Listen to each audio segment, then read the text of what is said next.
மாதம்பட்டி ரங்கராஜ். என்னை ஒரு சமையல் கலைஞராக தெரியும். இப்போ ரீசெண்டாக குக் வித் கோமாளி ப்ரோக்ராமோட ஜட்ஜா நீங்கள் என்ன பார்த்துருக்கலாம்.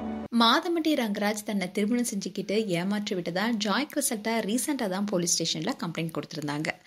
இந்நிலையில் மாதம்பட்டி ரங்கராஜ் குக் வித் கோமாளி நிகழ்ச்சியிலிருந்து விலகி இருப்பதா ஒரு நியூஸ் வெளியாகிருக்கு. அதோட அதுக்கான காரணம் என்ன என்பது குறித்தும் வெளியாகிருக்கு.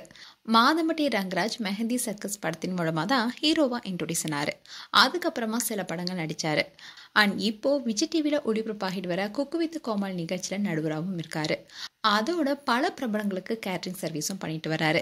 இவருக்கு ஏற்கனவே திருமணமாகி ஸ்ருதி என்ற மனைவியும் 2 ஆண் குழந்தைகளும் இருக்காங்க. இந்த சூழல்ல தான் காஸ்டியூம் டிசைனரான ஜாய் கிறிசல்டாவை 2வது திருமணம் செய்து கொண்டாருன்னு அந்த போட்டோவை ஜாய் கிறிசல்டா அவங்களுடைய இன்ஸ்டாகிராம் பேஜ்ல ஷேர் பண்ணாங்க. அதோட தான் 6 மாதம் கர்ப்பமா இருப்பதாகவும் போஸ்ட் போட்டிருந்தாங்க. முதல் மனைவி இருக்கும் போது அவங்கள டிவோர்ஸ் பண்ணாம எப்படி 2வது ஜாய் கிறிசல்டாவை திருமணம் செய்து கொள்ள முடியும்னு பல சர்ச்சைகள் ஏற்பட்டுச்சு. இந்நிலையில இப்போ ஜாய் கிறிசல்டா மாதம்பட்டி ரங்கராஜ் தன்னை ஏமாதி திருமணம் செஞ்சுக்கிட்டாருன்னு போலீஸ் ஸ்டேஷன்ல கம்ப்ளைண்ட் கொடுத்தாங்க. இதை தொடர்ந்து அவங்க செய்தியாளர்கிட்டையும் அவங்க பேசினாங்க.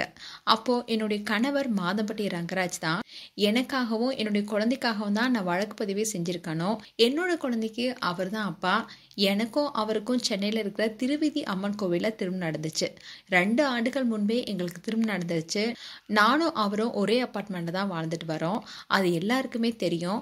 அதோட முதல் மனைவியுடன் ஜுடிஷியல் செப்பரேஷன் இருப்பதா சொன்னதை நம்பி தான் நான் திருமணமே செஞ்சுக்கிட்டேன். ஆனால் இப்போ அவர் என்னை நிராகரிச்சுட்டு வராரு.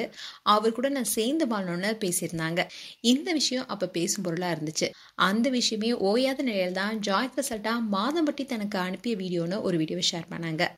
அந்த வீடியோவில் மாதம்பட்டி ரங்கராஜ், ஓய் பொண்டாட்டி, என்னடி பண்ணுற பொண்டாட்டி, I miss you, I love you பொண்டாட்டின்னு பேசியிருப்பாரு. அந்த வீடியோவும் வரலானுச்சு. இந்நிலையில் இன்னைக்கு மாதம்பட்டி அவருடைய இன்ஸ்டாகிராம் பேஜில் கோமாளி கூட இருக்கிற ஃபோட்டோஸை ஷேர் பண்ணி கூடவே ஒரு கேப்ஷனும் கொடுத்துருந்தாரு. அதில் pillars of Cook with Komali season 6 இந்த நிகழ்ச்சி ஆடியன்ஸ்க்கு மட்டும் ஸ்பெஷல் இல்லை, எனக்கும் ஸ்பெஷல் தான். ஆமாம், நான் ஒரு ஜட்ஜாக இருக்கலாம், ஆனால் அவங்க என்றைக்குமே என்னை ஜட்ஜ் பண்ணதில்லை. அவங்க தான் என்னுடைய பிளஸ்ஸிங்ஸ் அண்ட் என்னுடைய உண்மையான ஃப்ரெண்ட்ஸ்னு உருக்கமாக ஒரு போஸ்ட் போட்டிருந்தாரு. ஸோ இந்த போஸ்ட்டுக்கான காரணமே மாதம்பட்டி குக் வித் கோமாளிலிருந்து விலகிறதுனால தான் இப்படி போஸ்ட் போட்டிருக்காருனோ. And Joy Crizildaa cook with Comali shooting ஸ்பாட்டுக்கு வந்தப்போ தான் மாதம்பட்டி என்னை அடிச்சான்னு போலீஸில் கம்ப்ளைண்ட் கொடுத்துருந்தாங்க. இதன் காரணமாகவே மாதம்பட்டியை விஜய் டிவியிலிருந்து விலக சொல்லிட்டாங்கன்னு ஒரு தரப்பில் சொல்லப்படுது.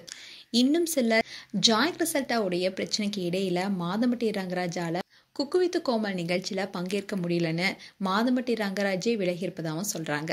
அது மட்டும் இல்லாமல் மாதம்பட்டியுடைய இந்த போஸ்ட்டை பார்த்ததுமே ஃபேன்ஸ் எல்லாரும் எப்போதும் சீசன் முடிஞ்சாதான் இப்படி போஸ்ட் போடுவாங்க, இல்லை நிகழ்ச்சியிலிருந்து விலகினா இப்படி உருக்கமான போஸ்ட் போடுவாங்களே, ஸோ இவர் குக் வித் கோமாளிலிருந்து விலகிறாரானும் கேள்வி எழுப்பிட்டு வராங்க. மேலும் மாதம்பட்டி ரங்கராஜ் குறித்து உங்களுடைய கருத்துக்களை கமெண்ட் செக்ஷன் சொல்லுங்கள். இது போன்ற வீடியோஸை பார்க்க நியூஸ் தமிழ் கிளிட்ஸ் சேனலை சப்ஸ்கிரைப் பண்ணுங்கள். மறக்காமல் நோட்டிஃபிகேஷன் பட்டனை கிளிக் பண்ணுங்கள்.